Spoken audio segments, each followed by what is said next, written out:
starting again. It's amazing. Everything's changing. Everything.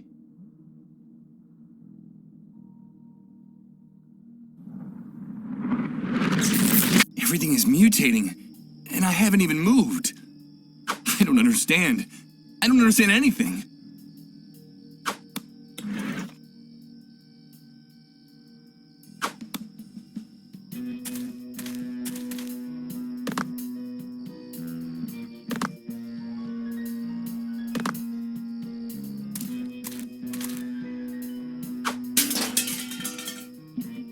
Thank you. Now we'll really be able to become the best shots in the camp. So now you're saying this rat isn't a rat? No, I'm not. My name is Michael. Hello, Michael. So tell me, why do you want to throw rocks at those soldiers? We have to get revenge. We're big boys now. And that's what we gotta do. Those pigs shot our dad. We heard him screaming. He's hurt real bad. Mom said we'll never see him again. Damn pigs! My brother and I are gonna get them. All of them. But when they were Dad's friends, you used to say you wanted to be a soldier when you grew up. Shut up. That was before. I wish I could reach those watchtowers with my rocks. Yeah, wouldn't that be great? That's not a bad idea. Something tells me that a little commotion along the barbed wire fence would be a good thing for everyone. It's pretty late for kids like you. What are you doing out in the street at this hour? Hey, we're not kids. We have to practice our marksmanship. Our mom gets real mad when we do it inside the house. It's not like we have anywhere else to go in this dump. Nowhere else to go? So you don't go to school? Don't you have any friends from school? There is no school. Not since the explosion. Our mom says we don't need it anyway. We're big boys now, and someday we'll be very important people in the camp. Just like our dad. That's why we don't hang out with the other kids around here. Our parents say they're rats. They'd be a bad influence on us. Yes, we're going to be brave and strong, like our dad. Right, Michael? Of course you will. I need your help, boys. How can we help you, Michael? I have to get something from inside your house. It's something I need so that I can help your father. Understand? But your mother is very agitated, and I need you to give me a hand with her. It's a mission. What do you want us to do, Michael? I need you to get your mother out of the house for a few minutes. Just long enough for me to go in and get what I need. Do you think you can do that? Of course, we're big boys. I'll owe you. I promise to give you a reward. Okay, let's do it. A mission.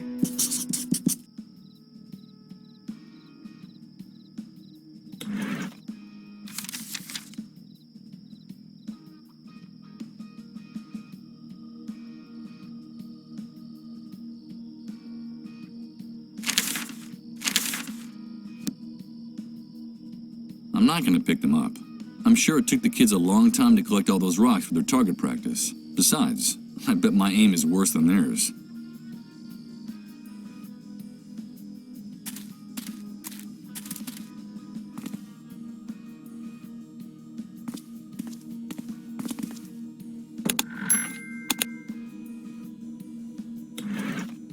An open pack of filter cigarettes. And it's half empty. That's funny. I can't remember whether or not I smoked before the Great Wave.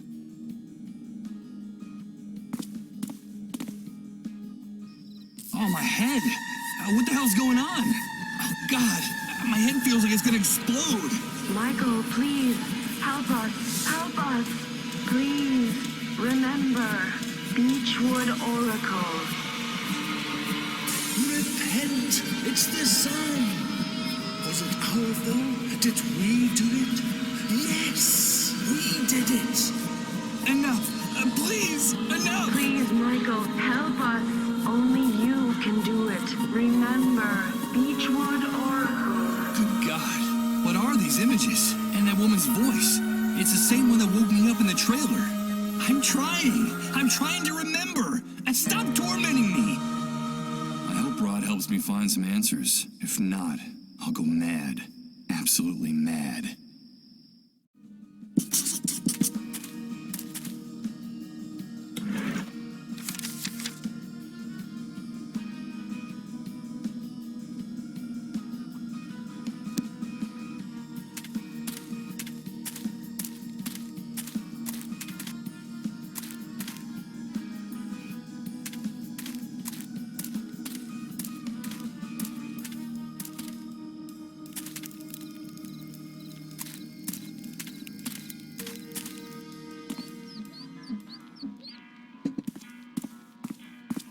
Hello again. What can I get for you? What do you sell here? Anything you can eat or drink. Anything that fits into a box or a bottle. For other types of goods, talk to the hunter directly. What do you need? Liquor, tobacco, food? I could use some food. You're in luck. We have some of these emergency food rations the authorities distributed among the inhabitants of the camp in the first weeks after the Great Wave. You know, a bunch of them just happened to fall into our hands. What do you have to offer in exchange? I have this pack of cigarettes. Virginia tobacco. There's not much of this in the camp. That's a good start. But it's not enough. The pack's been open and several cigarettes are missing. I'd need something more. Would a bottle of liquor do? Fantastic. I think that's a fair price. I'll take both of them. Here you go, pal. The food package is all yours.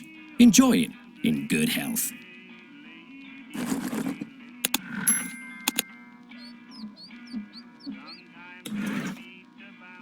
The box says, Government Rescue Campaign. Sales of these foodstuffs is prohibited. I have no doubt whatsoever.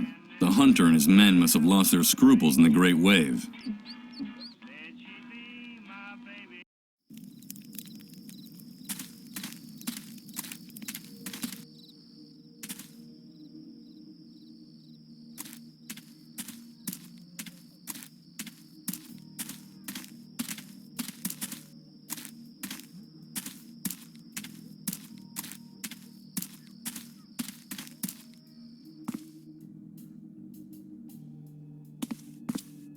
Hello again. They shot him! Those pigs shot my husband! And what are the three of us gonna do when my husband's gone? We'll lose everything! The house, the money, our privileges.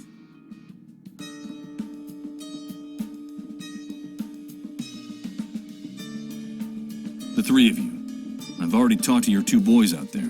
Those two brats wear me down with their antics. I have to chase after them all the time. They're just children. What do you know, you rat? I have to run after them all the time. Those kids don't give me a minute's peace. It's exhausting. I should be going, but I promise to help you, and I will. Give me that pass for getting out of the camp, and I'll get you some morphine for your husband. I don't trust you, rat. First bring me food for my children, and then we'll talk about the pass. Okay, I'll do it.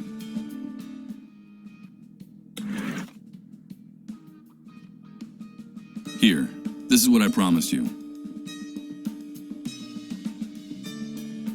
That's all the food you brought? This will barely feed us for 2 days. I'm sorry, it's very complicated getting more in the camp. I only wanted to show you that you can trust me, that I can help you. That's what all you rats in this trash heap say? But in the end, only thing you're interested in is taking advantage of my husband and me. I've held up my part of the bargain. Isn't that proof enough? Listen, let me have that pass to get out of the camp, and I promise I'll come back with the morphine you need to ease your husband's suffering. Ah, okay. But you better hurry. Here. What's this? A bracelet? It's like an ID badge. Wear it and the soldiers will recognize you. It won't just get you out of the camp. It'll also help you avoid all kinds of problems with the army once you reach the city. I'm not sure I'm doing the right thing by giving it to you. Just don't betray me, you rat. Bring me that morphine from my husband, and I promise you, I'll give you lots of money in return. Much more money than you could earn in a lifetime in this shithole. No, that's not necessary. We never said anything about money. I have to know you're coming back. I don't trust any of you, and I know that money is the only thing that'll make you keep your word. All you camp rats are alike. Now get out of my sight, and don't make me regret this. And don't come back without my husband's morphine. There'll be a fat wad of cash waiting for you. Okay.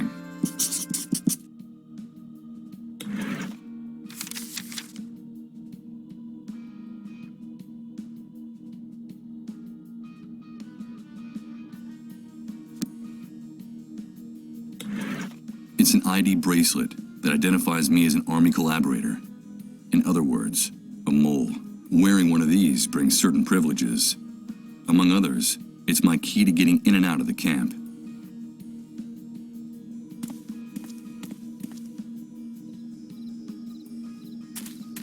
Hello, Michael.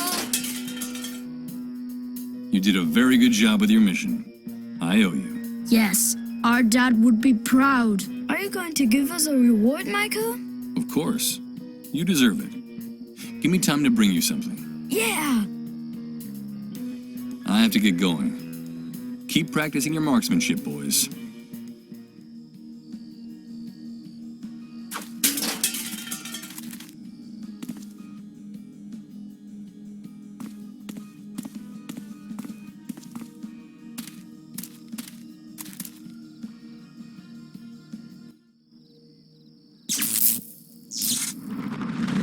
Oh no! Here comes that sensation again. It's like floating in a dense liquid, while everything around me is transformed.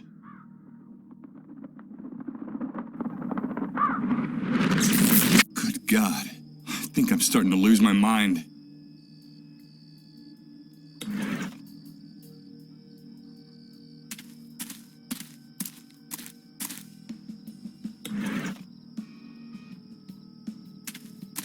Go through that gate, and I'll blow your head off with one shot, rat. Do you need to get a closer look at what I have on my wrist? Wait a minute.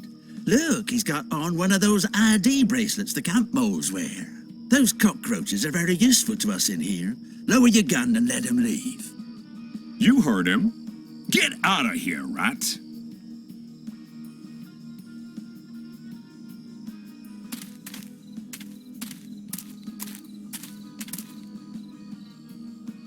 A few yards away, I can see a great mass of trash, mud, and plant matter that accumulated in there in the years since this water outlet was last cleaned. Blah. Even from here, I can smell the stench coming from inside. Impossible. It's beyond my reach. The bars are keeping me from getting there. Thick bars at the end of the pipe block the opening to the outside. Extremely hard and solid, I'm afraid. In the distance, the other end of this tunnel fades out of sight among the shadows. Where does it lead?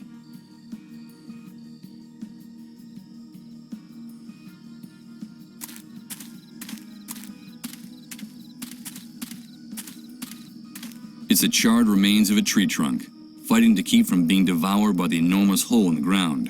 For the moment, it's holding its own. It seems firmly rooted in the soil. This hole in the ground is steep walls of mud and earth. The distance to the bottom is several yards. How the hell was this cesspit formed? I suppose the rain has been flooding the pit little by little. This water is so dark you can't even see the bottom. It looks like there are some chiseled stone structures sticking out of the water. What are they? The remains of columns, perhaps? And what are they doing sunk here in the middle of nowhere? It seems like a small fragment of one of them is loose. I can't reach it from here. Maybe I should find a way to get to the bottom of this enormous hole first.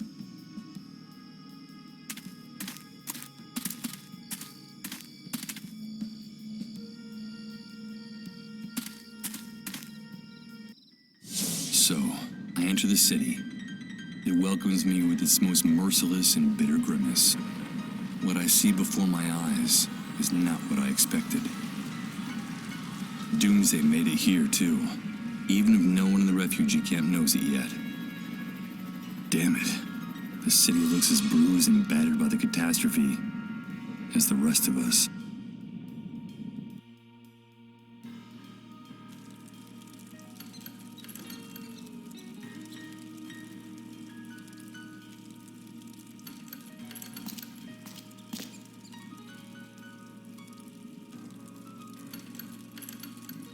Dozens of posters, all shredded, charred, or half torn off. This wall must have been used for advertising before the Great Wave. One of them in particular catches my eye. It's a poster advertising an insurance company. The slogan is, "Tomorrow comes today." There's something familiar about this poster. I'd even swear that I actually remember it for the first time since I woke up. I can say that I can remember something from my former life. Something hazy, related to this image. But what is it?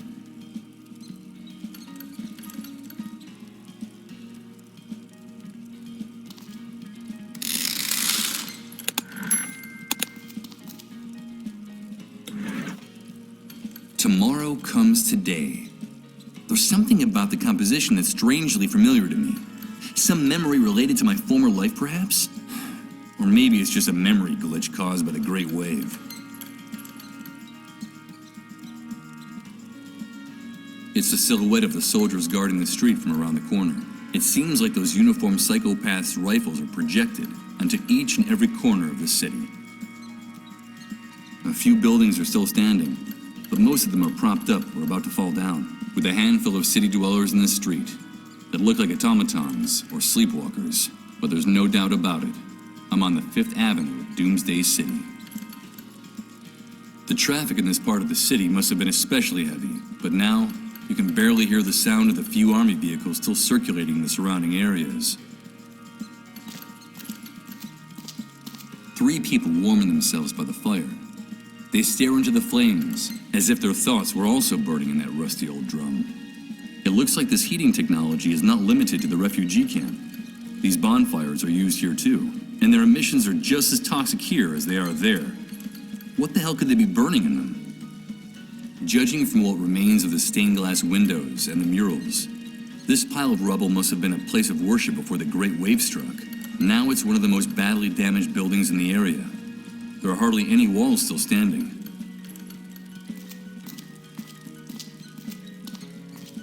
What was formerly the entrance to a subway stop is now a bunker reinforced with bricks and cement.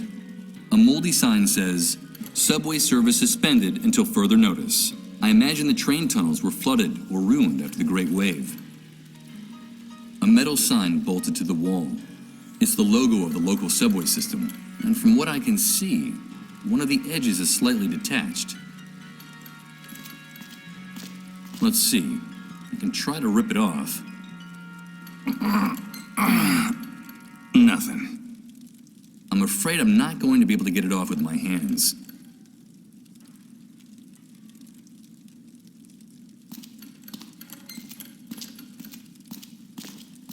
Hello, friend. You look lost. Come over by the fire. It's dying down, but maybe it'll last until curfew. As long as those uniformed psychopaths don't decide to end our little get-together first, of course. Hey, look!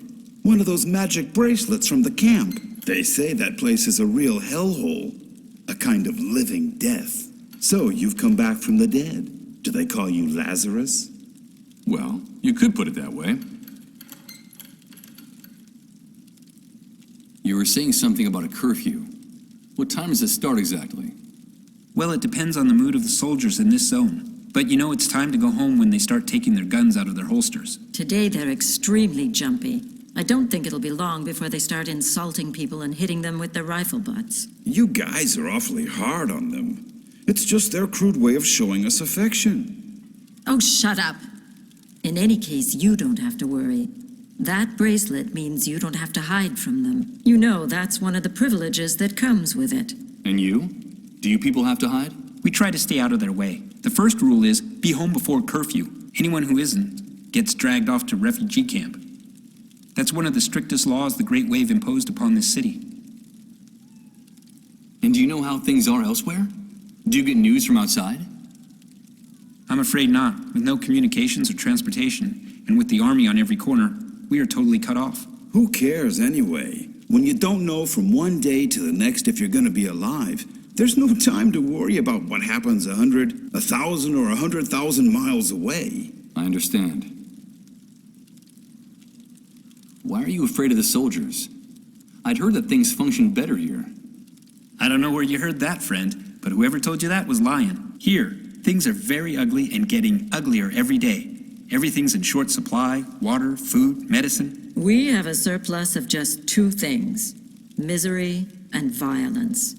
Life is cheap here, and getting cheaper all the time, especially since the army took over. The army? I see. And what happened to the other authorities? The politicians? The laws? Those are distant memories from the old world, my dear. Get them out of your head. because all that collapsed like a house of cards. Since the Great Wave, no one's got any plan, strategy. We're all adrift. He's right. The most reliable thing we have left is what you see around the corner. Armed teenagers in uniform on the streets, on the rooftops, just as scared as we are, or more, and shooting anything that moves. I think our common destiny is to finally die of starvation, of disease, or boredom. I don't know which of the three options I find the most cruel. Who knows?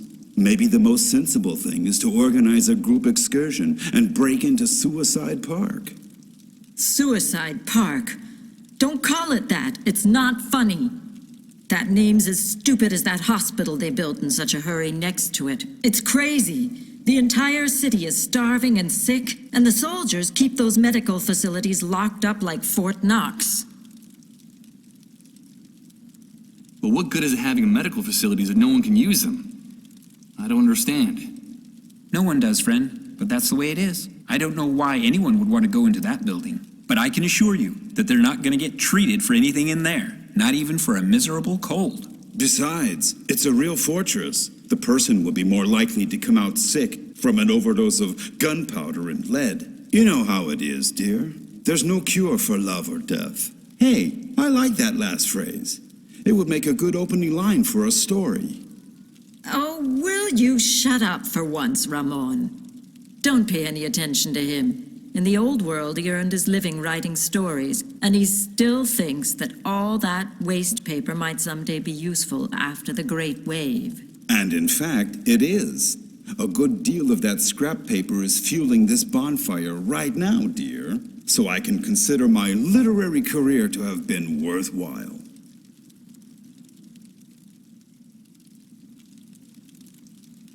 Did you say Suicide Park? Someone in the camp told me about that place. And the first dark stars come out to hang from the sky. We could sit and count them together, you and I. When the sun departs from Suicide Park. Yes, I recognize the song. But what the hell is it? Is there really a place with that name? Yes, it exists. After the Great Wave, and when things were starting to get really ugly here, the weakest among us eased their suffering with a bullet, by overdosing, or by jumping from high places. You know how it is. All those dark stars had a hard time finding a reason to go on living. There was a terrible wave of suicides, and there still is. The problem is at some point a problem arose. How should I put it? A serious logistical problem. Access to drugs and firearms became practically impossible. So the easiest thing was to grab a rope or a belt and go to Suicide Park after dark. There was a time when it was hard to find a free branch anywhere in the park. The suicides in the area multiplied at such a rate that the army closed down the park. They said for public health reasons. For months, the only thing blooming in that park were the corpses of the hanged. The place became more like a theme park. Lots of fun for everyone. I told you not to make jokes about that. Don't you have any respect for anything? Of course not. That was one of the many things I lost in the Great Wave. And one of the things I missed the least, believe me. Thanks for the chat. Thanks for the company, friend.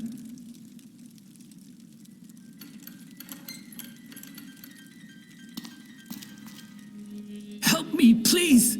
Help me. Don't let them find me in the street after curfew. They'll take me to the refugee camp. Help me, please.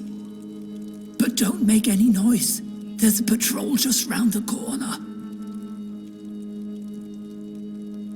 But what is he gonna need me to do?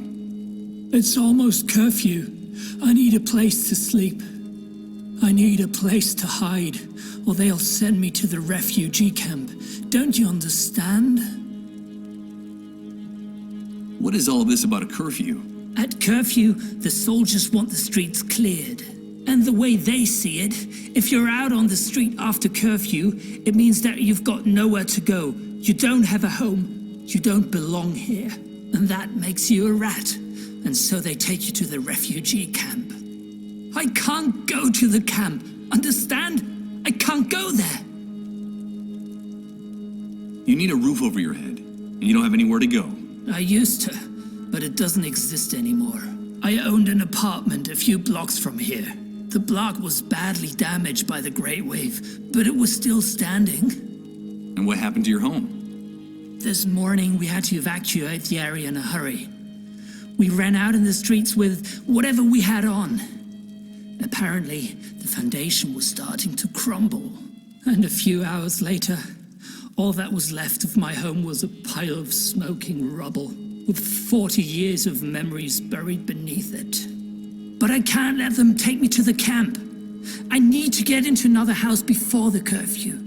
Please, help me. Okay, give me those bolt cutters. I'll see what I can do. This house is empty, but the army has sealed it off. If I can just get this padlock off before curfew, I'll be safe. I need to get in here. But please, don't make too much noise. If the soldiers find us, they won't hesitate to kill us.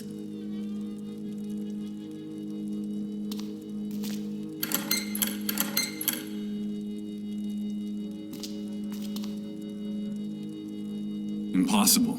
I'm sorry. I can't do anything with this. I need to get in there. I need to get in.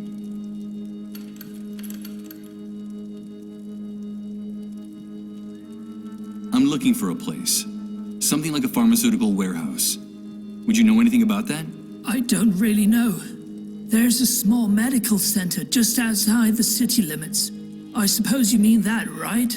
They built it in a hurry, just knocked it together after the Great Wave. No one really knows what it's for, but there are vehicles going in and out of the place all the time.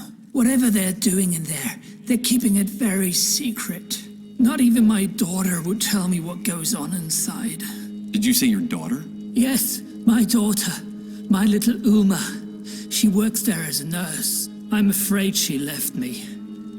I suppose she got tired of living with a frail, sick old man like me. Because one day she simply left the house, and I haven't seen her since. It's been months now. I think she was right to leave me. These times are hard enough. You don't want to burn yourself with someone like me. I'm sorry. I can't help you. Help me, please.